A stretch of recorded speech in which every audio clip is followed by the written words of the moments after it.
જય Swaminarayan. Good morning students. મિત્રો, ઇંગ્લિશમાં હવે આપણે જેમ જેમ આગળ વધી રહ્યા છીએ તેમ આપણે એ જાણવું જરૂરી છે કે જે કંઈ પણ ભણ્યા એ વસ્તુનું આપણે રિવિઝન કરતા રહીએ. અગાઉ તમને ફંક્શન્સ આપણે ચલાવેલા છે, એ જ ફંક્શન્સ આજે આપણે બોર્ડ ઉપર પણ ફરીથી એને રિવાઇઝ કરી રહ્યા છીએ. તો એ ફંક્શન્સ તમારે બરાબર વિગતવાર સમજવા.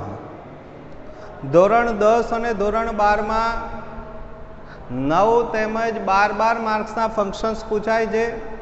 એટલે ફંક્શન્સ એ આપણા માટે ખૂબ જ જરૂરી છે.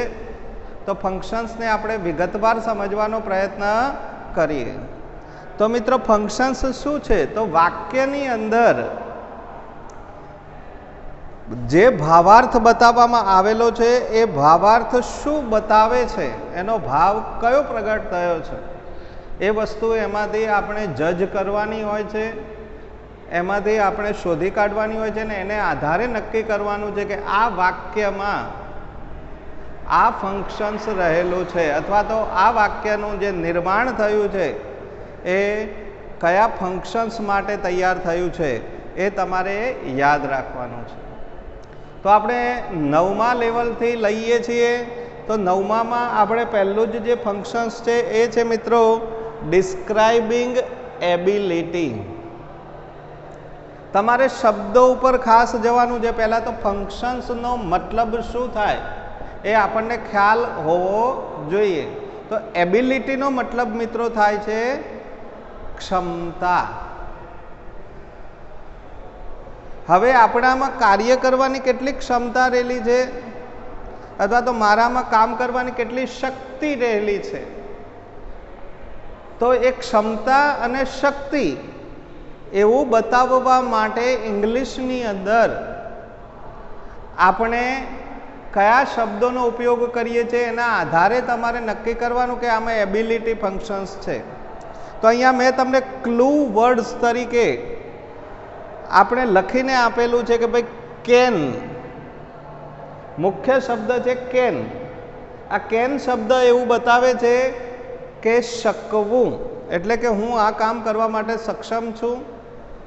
તો એના દ્વારા ક્ષમતા બતાવવામાં આવે છે. હવે કેન ન મૂકવું હોય તો એના ઓપ્શનમાં શું છે? તો is, am, are plus able to. Is able to, am able to કે આર એબલ ટુ, આ પણ કેનનો જ ભાવાર્થ સૂચવે છે. Can is equal to is able to, are able to કે એમ એબલ ટુ. તો હું એમ કહી શકું કે આઈ કેન રન ફાસ્ટ, તો I am able to run fast, able to run fast એવું હું કહી શકું. તો બંને વાક્યોનો મતલબ સેમ થાય છે. એટલે is am are able to હોય કે કેન હોય, પણ એ ક્ષમતા બતાવે છે, તમારામાં કામ કરવાની શક્તિ બતાવે છે. ક્ષમતા અને શક્તિ બંને બતાવે છે. એ જ રીતે ભૂતકાળ હોય તો કુડ શબ્દ છે. હું આ કામ કરી શક્યો હોત, મારામાં આ કામ કરવાની ક્ષમતા હતી એવું બતાવવું હોય તો ઇફ આઈ ટુક પાર્ટ, જો મેં ભાગ લીધો હોત તો I could win the race, હું રેસ જીતી શક્યો હોત. આ ભૂતકાળની એબિલિટી છે. તો એના માટે કુડ શબ્દનો ઉપયોગ થાય. જો કુડ ને બદલે વોઝ વેર એબલ ટુનો ઉપયોગ પણ થઈ શકે. Food is equal two was wear able to, એટલે કુડની જગ્યાએ વોઝ વેર એબલ ટુનો ઉપયોગ પણ આપણે કરી શકીએ. તો મિત્રો, આ જે ફંક્શન છે શું બતાવે છે? તો આપણે અહીંયા લખ્યું છે કે કોઈ પણ ક્રિયા કરવાની શક્તિ, ક્ષમતા દર્શાવવા માટે ઉપરોક્ત સહાયકારક ક્રિયાપદ એટલે કે can, could, is am are able ટુનો ઉપયોગ થાય છે. તેથી આવા વાક્યો એબિલિટી ફંક્શન તરીકે ઓળખાય છે. તો એબિલિટી માટે describing ability, showing ability, expressing ability, આવું કોઈ પણ ફંક્શન હોય તો એબિલિટી માટે આપણે આ શબ્દોનો ઉપયોગ થાય છે. આપણે અહીંયા એક્ઝામ્પલથી સમજાવ્યું છે મિત્રો કે આઈ કેન રન ફાસ્ટ. હું ઝડપથી દોડી શકું છું. આ એક ક્ષમતા બતાવી છે. My brother can speak English. મારો ભાઈ અંગ્રેજી બોલી શકે છે. એનો મતલબ થયો કે મારા ભાઈમાં અંગ્રેજી બોલવાની એબિલિટી છે, ક્ષમતા છે. તો my brother is able to speak English. આ વાક્યને આપણે ઇઝ એમ આર એબલ ટુથી પણ આપ્યું છે, એટલે તમને સમજી શકાય કે કેનનો ઉપયોગ થઈ શકે ને ઇઝ એબલ ટુનો ઉપયોગ પણ થઈ શકે. ટુ પછી ક્રિયાપદનું મૂળ રૂપ જ હોય એટલે ઇન્ફિનિટિવ બની જાય છે, એટલે એ પણ વાક્ય રચનાની દ્રષ્ટિએ કંઈ ખોટું પડવાનું નથી. અહીંયા કુડનો ઉપયોગ બતાવે છે. She could walk speedily in the past. તે ભૂતકાળમાં ઝડપથી ચાલી શકતી હતી. તો એ જ વાક્યને આપણે આ રીતે પણ લીધું. She was able to walk speedily in the past. તો વોઝ એબલ ટુ લઈ અને આપણે કુડનો ઉપયોગ પણ બતાવ્યો. કુડના બદલે વોઝ એબલ ટુનો ઉપયોગ થઈ શકે. તો મિત્રો આવા પ્રકારના વાક્યો તમને એબિલિટી ફંક્શન બતાવે છે. શબ્દ ખાસ યાદ રાખજો. Describing ability, showing ability, expressing ability, કોઈ પણ એબિલિટી ફંક્શન્સ હોય એટલે આપણે કેન કુડને ખાસ મહત્વ આપીશું મિત્રો. એ પછી બીજું ફંક્શન્સ અહીંયા બતાવવામાં આવ્યું છે. એક્સપ્રેસિંગ નેસેસિટી ઓર કમ્પલ્ઝન. અહીંયા બે શબ્દો ઉપર ખાસ ધ્યાન રાખવાનું છે. નેસેસિટી, NECESSITY, નેસેસિટી એટલે જરૂરી, જરૂરિયાત. અને કમ્પલ્ઝન એટલે ફરજિયાત. COMPLUSION, કમ્પલ્ઝન એટલે ફરજિયાત. ફરજિયાત અને જરૂરી વસ્તુ હોય, એવી ક્રિયાઓ હોય કે જે ફરજિયાત કરવી પડે, ત્યારે આપણે આ ફંક્શન્સનો ઉપયોગ કરીએ છીએ. એક્સપ્રેસિંગ નેસેસિટી, શોઈંગ નેસેસિટી કે ડિસ્ક્રાઇબિંગ નેસેસિટી હોય તો આપણે આ શબ્દોનો ઉપયોગ કરશું. એના માટે ક્લુ વર્ડ્સ તરીકે મસ્ટ શબ્દનો ઉપયોગ થાય છે મિત્રો. મસ્ટ. મસ્ટ આપણને ઇંગ્લિશમાં ખબર છે કે મસ્ટ એ ફરજિયાતપણું સૂચવે છે. તમારે ફરજિયાત ક્રિયા જ્યારે કરવાની થાય ત્યારે મસ્ટનો ઉપયોગ આપણે કરીએ છીએ. એ સિવાય હેવ ટુ, હેઝ ટુ અને હેડ ટુ શબ્દો પણ આપ્યા છે. હવે ખાસ સમજો મિત્રો કે હેવ ટુ, હેઝ ટુ અને હેડ ટુ, હેવ હેઝ વસ્તુ જુદી છે અને હેવ ટુ, હેઝ ટુ અને હેડ ટુ શબ્દ જુદા છે. આ પણ એક સહાયકારક ક્રિયાપદો જ છે, પણ હેવ ટુ, હેઝ ટુ અને હેડ ટુ એ ફરજિયાત ક્રિયા કરવા માટે દર્શાવવામાં આવે છે. મસ્ટથી પણ ફરજિયાત ક્રિયા દર્શાવે છે. તો હેવ ટુ, હેઝ ટુ, હેડ ટુમાં અને મસ્ટમાં શું ડિફરન્સ છે? તો જ્યારે મિત્રો કોઈ પરિસ્થિતિ નિર્માણ થાય અથવા તો કોઈ સમય એવો આવે કે એ સમયને કારણે, એ પરિસ્થિતિને કારણે, એ ઘટનાને કારણે થઈને તમારે ફરજિયાત ક્રિયા કરવી પડે, ઈચ્છાએ યા અનિચ્છાએ. આપણી ઈચ્છા હોય કે ન હોય પણ એ ફરજિયાત ક્રિયા કરવી પડે ત્યારે હેવ ટુ, હેઝ ટુ અને હેડ ટુનો ઉપયોગ થાય છે. આપણે એક્ઝામ્પલ દ્વારા આપણને આ સમજાવવાનો પ્રયત્ન કર્યો છે. તો મસ્ટ તો ખરો જ. We must follow the traffic rules. મારે ટ્રાફિકના નિયમોનું પાલન કરવું જ જોઈએ. આ ફરજિયાત ક્રિયા છે. We must not break the traffic rule. આપણે ટ્રાફિકના નિયમોનું ઉલ્લંઘન ન જ કરવું જોઈએ. મસ્ટ શબ્દથી બતાવવામાં આવે છે. તો મસ્ટ શબ્દ જે છે એ જરૂરી વસ્તુઓ બતાવે છે. Have to, has to, had to એ પરિસ્થિતિને અનુસંધાને ક્રિયાઓ કરવા માટે ફરજ પાડે છે. તો અહીંયા આપણે પહેલું એક્ઝામ્પલ આપ્યું છે. We must follow the traffic rules. આપણે ટ્રાફિકના નિયમોનું પાલન કરવું જ જોઈએ, ફરજિયાત. અને ન કરો તો પનિશમેન્ટ થાય એના માટે. એના કરતાં એ ફરજિયાત ક્રિયા છે. કેટલાકમાં તમારે બધા પ્રશ્નોના સવાલના જવાબ લખવાના હોય તો પેપરમાં પણ આવી સૂચના આવી શકે કે you must attempt all the questions. તમારે બધા જ ક્વેશ્ચન્સ એટેમ્પ્ટ કરવા જ પડશે એવી સૂચના મસ્ટ દ્વારા આપી શકે, એટલે ફરજિયાત.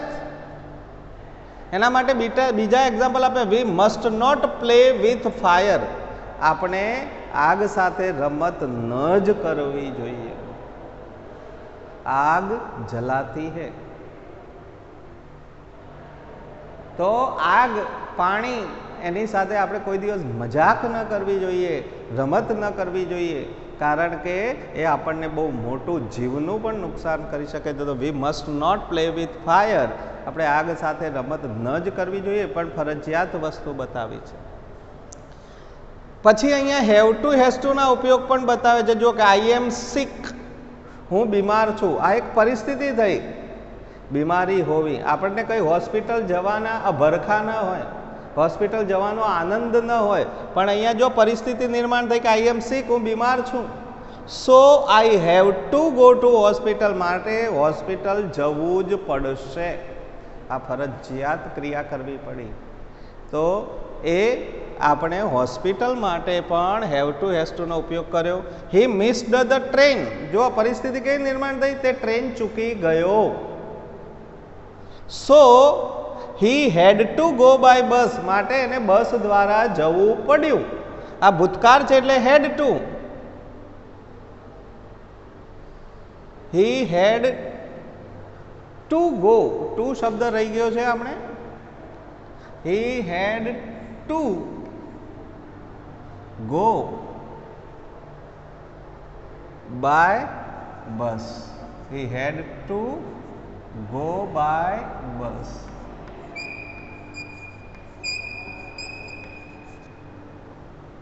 તો આપણે he had to go by bus કહી શકીએ મિત્રો. આ જે થઈ એ ફરજિયાત ક્રિયાઓ, એક્સપ્રેસિંગ નેસેસિટી નામનું ફંક્શન્સ બતાવે છે મિત્રો. એ પછી એક્સપ્રેસિંગ પોસિબિલિટી, ત્રીજું ફંક્શન્સ છે આપણું એક્સપ્રેસિંગ પોસિબિલિટી ઓર પ્રેડિક્શન. શબ્દ મેં અહીંયા બતાવ્યો છે પ્રિડિક્શન. પ્રિડિક્શન એટલે ધારણા અને પોસિબિલિટી એટલે શક્યતા. અમુક વખતે આપણે કહીએ છીએ કે કદાચ આવું થઈ શકે, કદાચ ચીન આપણા ઉપર હુમલો કરી શકે. આ પોસિબિલિટી છે અત્યારની પરિસ્થિતિને જોતા. તો પોસિબિલિટી, શક્યતાઓ આપણે ઘણી બધી રીતે બોલવાની હોય છે કે આવું થઈ શકે, આવું થઈ શકે, આમ થશે, આવું થઈ શકે. આપણે ધારણા કરીએ છીએ. પ્રેડિક્શન આપણે એને કહી શકીએ, પ્રિડિક્શન અથવા તો પોસિબિલિટી, એ શબ્દનો આપણે ઉપયોગ કરીએ છીએ. ગેસ કરવું, ગેસ, ધારણા કરવું. તો એના માટે કયા શબ્દોનો ઉપયોગ છે? તો મે શબ્દનો ઉપયોગ ખાસ થાય છે. મેનું ભૂતકાળ છે માઇટ, અને ખાસ કરીને પરહેપ્સ શબ્દનો ઉપયોગ પણ એમાં જોવા મળે છે. મે શબ્દ ખાસ મેં બે વસ્તુ માટે વપરાય છે. મેં પરવાનગી માટે પણ વપરાય છે, પરમિશન માટે પણ, અને મેં શક્યતા પણ બતાવે છે, પોસિબિલિટી પણ બતાવે છે. એટલે મેં જ્યાં ઉપયોગ થયો હોય ત્યાં તમારે ખાસ વિચાર કરવાનો છે કે અહીંયા પરમિશન છે કે પોસિબિલિટી બતાવી છે. વાક્યનો મિનિંગ સમજ્યા વગર ફંક્શન્સ નહીં લખી શકાય મિત્રો. એટલે વાક્યોનું પોતાની ભાષામાં મિનિંગ સમજતા ખાસ શીખજો. કહેવાનો સીધો મતલબ છે અનુવાદ. માતૃભાષામાં એ વાક્યનો મિનિંગ ખબર પડવી જોઈએ, તો જ સાચું ફંક્શન્સ ઘણી બધી વખતે ખબર પડશે. અમુક ફંક્શનોમાં તમને ક્લુ આપવામાં આવે છે, પણ આ મેં શબ્દ જે હવે મેં બે ફંક્શન બતાવે, પરમિશન પણ બતાવે. મે આઈ કમ ઇન સર, તમે કહેતા અંદર આવો છો, પરમિશન માટે છે એ શબ્દ. અને બીજું આપણે ધારણા માટે પણ મેનો ઉપયોગ કરીએ છીએ આપણે. તો એના માટે કેટલાક શબ્દો અહીંયા એક્ઝામ્પલથી આપણે સમજાવ્યું છે કે અમુક ક્રિયા કે ઘટના થઈ શકે અથવા થશે કે બનશે એવું દર્શાવવા માટે આ ફંક્શનનો આપણે ઉપયોગ થાય છે. તો આપણે જોઈએ મિત્રો કે અહીંયા તમને ફંક્શન્સનો એક્ઝામ્પલ આપ્યું છે. આ એક્ઝામ્પલ ખાસ પૂછાતું એક્ઝામ્પલ છે. There are clouds in the sky. આકાશમાં વાદળો છે. તો શું શક્યતા કહેવાય? So it may rain tonight. Possibility એ છે કે કદાચ આજે રાત્રે વરસાદ આવી શકે, વરસાદ ન પણ આવે પણ આકાશમાં વાદળો છે એટલે એ સિચ્યુએશન એ બતાવે છે કે કદાચ વરસાદ આવી શકે, એ પોસિબિલિટી છે. Perhaps my uncle may come tonight, ઘણી વખત આપણે એમ કહેતા આજે કદાચ આજે રાત્રે મારા કાકા આવશે, કદાચ આવશે એટલે પોસિબિલિટી છે, ન પણ આવે.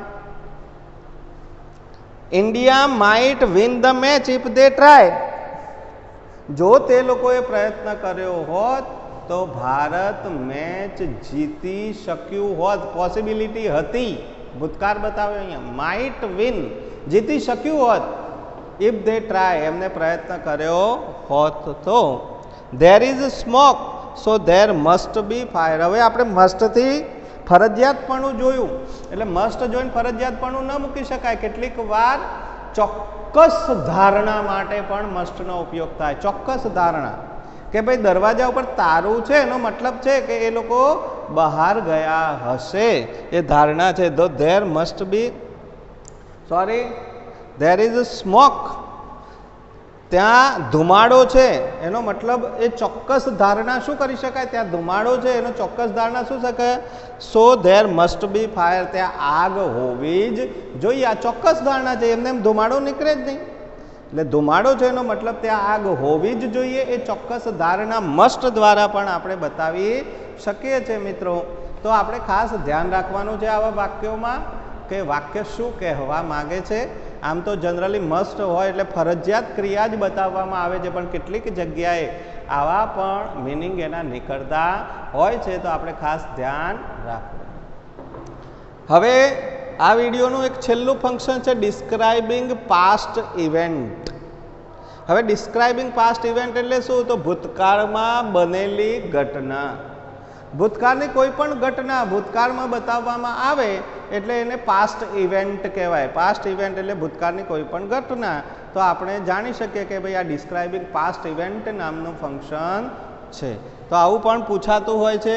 તો આ પ્રકારના વાક્યોમાં ભૂતકાળની ઘટનાઓ જ દર્શાવાય છે. ભૂતકાળ ફંક્શનનું નામ જ પાસ્ટ ઇવેન્ટ છે એટલે ભૂતકાળની જ ઘટનાઓ બતાવવી પડે. એમાં જુઓ ને, વોઝ વેર છે, ક્રિયાપદના ભૂતકાળના રૂપથી પણ ભૂતકાળ બતાવાય છે. કુડથી બતાવી શકાય, માઇટથી બતાવી શકાય, હેડથી બતાવી શકાય. તો આ બધા ભૂતકાળ બતાવવા માટેની ક્લુઓ છે. આપણે જાણીએ છીએ કે ભૂતકાળ બતાવવો હોય તો કરતા વત્તા ક્રિયાપદનું ભૂતકાળનું રૂપ ભૂતકાળ બતાવે છે. તો એ વાક્ય રચનાઓ ભૂતકાળની આપણે મગજમાં રાખવી જોઈએ. મિત્રો, અહીંયા એક્ઝામ્પલ્સ આપ્યા છે તમને કે દિશા વોઝ રીડિંગ એ બુક, દિશા ચોપડી વાંચી રહી હતી. તો એ ચોપડી વાંચવાની ઘટના ભૂતકાળની છે એટલે એને પાસ્ટ ઇવેન્ટ કહી શકાય. My father went to Rajasthan yesterday, મારા પપ્પા ગઈકાલે રાજસ્થાન ગયા. The patient had died before the doctor came, doctor આવ્યા તે પહેલાં પેશન્ટ મૃત્યુ પામ્યો હતો, ભૂતકાળની ઘટના છે એટલે એને પણ આપણે પાસ્ટ ઇવેન્ટમાં લઈ શકીએ. She could win the race if she run fast, if she ran fast, જો તે ઝડપથી દોડી હોત તો તે મેચ રેસ એટલે કે દોડમાં જીતી શકી હોત. તો એ પણ ભૂતકાળની ઘટના છે. તો આવી ભૂતકાળની ઘટનાઓ બતાવવા માટે આપણે ડિસ્ક્રાઇબિંગ પાસ્ટ ઇવેન્ટનો ઉપયોગ કરીએ છીએ. તો મિત્રો, ખાસ ધ્યાન રાખો કે આજે આપણે કેટલા ફંક્શન્સ જોયા? 4. એબિલિટી, નેસેસિટી ઓર કમ્પલ્ઝન, પોસિબિલિટી ઓર પ્રેડિક્શન અને ડિસ્ક્રાઇબિંગ પાસ્ટ ઇવેન્ટ. હવેના વિડીયોમાં બીજા ફંક્શનો જોઈશું. ત્યાં સુધી તમારે આ ફંક્શન્સના એક્ઝામ્પલો કલેક્ટ કરવાના અને દરેક એક્ઝામ્પલના બને એટલા 5, 5, 10, 10 ઓછામાં ઓછા એક્ઝામ્પલ્સ તમારે તમારી પાસે રાખવાના. આપણે અહીંયા 5, 5 એક્ઝામ્પલ તો આપ્યા જ છે દરેકના, બીજા 5 તમારે કલેક્ટ કરી અને એક ફંક્શનના 10, 10 એક્ઝામ્પલ એક બાજુએ આપણે ચોપડામાં લખવાના. આ કામ ચોક્કસ દરેકે ફરજિયાત કરવાનું છે, તો જ તમને ફંક્શન્સ આગળ આવડશે. હજુ ઘણા બધા ફંક્શન્સ બાકી છે. આપણે નવા વિડીયોમાં બીજા ફંક્શન્સને જોઈશું. ત્યાં સુધી બધાને જય શ્રી સ્વામિનારાયણ.